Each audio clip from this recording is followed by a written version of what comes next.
I'm Nikki Wallace and I'm the Head of Faculty for Science at Waru Boys High School. I'm Richard Holliday. I'm Head of Faculty Social Sciences. Rosalind Wallace, Head of Faculty at Rotorua Boys High School. I'm Matt Dalton, Deputy Principal at Rotorua Boys High School. And we're studying at Mind Lab by Unitec in Rotorua. And we're in partnership with Pūmanawa e Waru, which is a community-wide initiative around digital devices. I'm Sue Winters and I'm the Director of Learning for Pūmanawa e Waru. Our focus is for all learners in Rotorua to be engaged and excelling in their learning and to be supported by great teachers and great leaders and their parents and whānau, and to have their learning enhanced by a personalised device. So we've got 4 of us on the Mind Lab course this year, myself and 3 of our leaders of learning, which is fantastic. I feel empowered. I feel excited by the challenge of it, and it certainly stimulated my curiosity. We need to change away from doing things in an orthodox, traditional manner. How can I present things differently? How can the boys learn differently?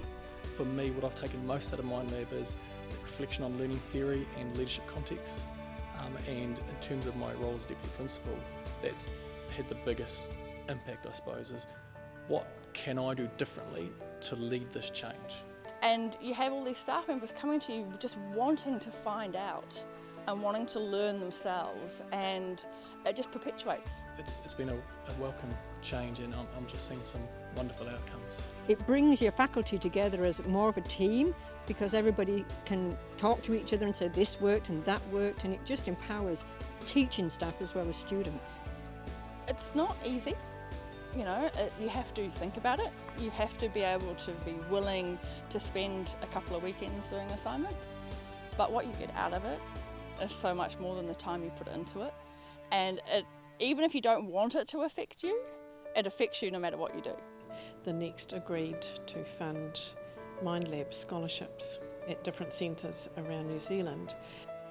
The incredible ability of the Next Foundation to grant us money and basically give us the opportunity to give our kids the opportunity they would have missed has really levelled the playing field. We live in rapidly changing times, and we have a responsibility. It behoves us to move with the times, as crude as that sounds, to increase our capacity in our classroom, because no one knows what the future is going to look like, but we know that the future involves change. And the students of today need to be challenged to be able to be adaptable to change and to be able to be equipped with the 21st century skills that are required that are seen as important for success in the future.